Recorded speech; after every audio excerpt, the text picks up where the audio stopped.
مع مديرية الثقافة ممثلة في الأستاذ سعد فاروق رئيس قطاع إقليم جنوب الصعيد،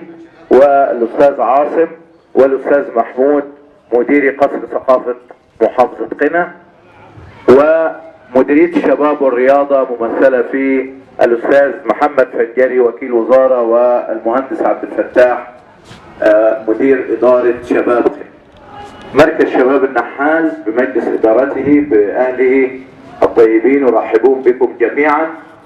وفي مستهل هذا اللقاء نود أن نقول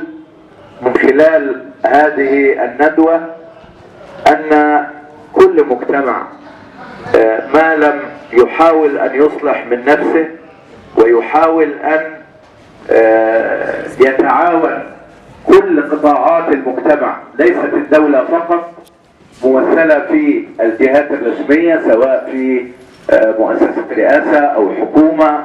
أو محافظة، لكن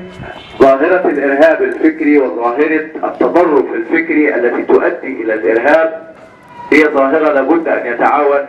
معها الجميع. لذا أيضا النهاردة معنا أعضاء المنتدى الثقافي بتوعنا والشعراء الأعزاء، الأستاذ الأبنودي، الأستاذ مبارك، الأستاذ عبد الحميد، الأستاذ محسن، معنا أيضا لأن نادي الأدب وأندية نادي الأدب في قصر الثقافة أو المنتدى الثقافي بمديرية الشباب والرياضة معنيين أيضا ب يعني بإحداث حالة حوار دائم مع الشباب حول أسباب التطرف الفكري. بلا شك